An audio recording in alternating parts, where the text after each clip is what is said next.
Okay, JJ. Gagawin natin ang tama.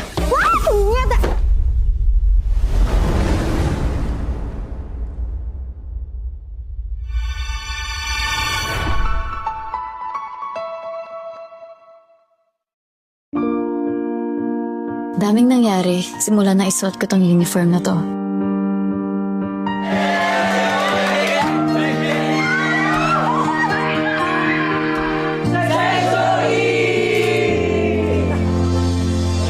Kung titingnan, parang walang nagbago sa amin. Uy, pre! Welcome back, class! Class 1 ka, Green! Mukhang napalaban lips mo, Kip, ah. Gusto mo likbang? Ayan!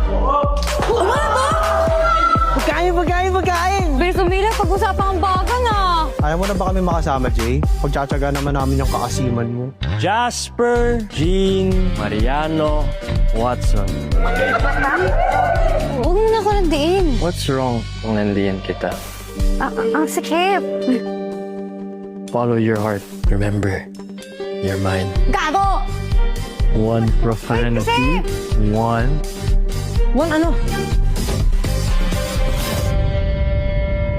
Bakit mo pa ako sinundo? Nagbabike naman ako. Siyempre, fiancé duties. Alam ko naguguluhan ka sa feelings mo. Pero maghihintay ako, Jay, kahit gaano katagal.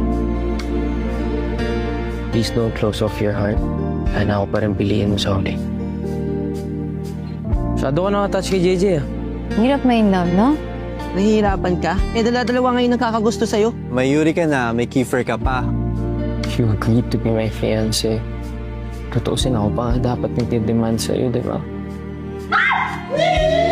Mariano, ano ba? Actually po, Mrs. Watson po dapat. Pero sa lahat, ito na yung at ang pinakamalala. I'm not giving up on you, Jay. Paglalaban kita.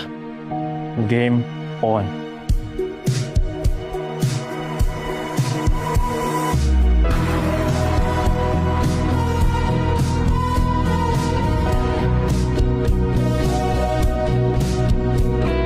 Hanggang kailan niyo ba balak lukuhin si Jay, ha? Wow!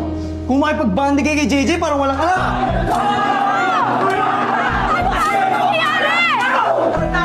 Ano nangyayari? Bakit kayo nagkakagulo? Kayo na ba ni Kiefer? Hindi. Paano si Yuri? Landiin mo na lahat ng Section E para maganda. Total, wala ka naman pinagkaiba kay Ella. I'm returning her to you. She doesn't belong in Section E.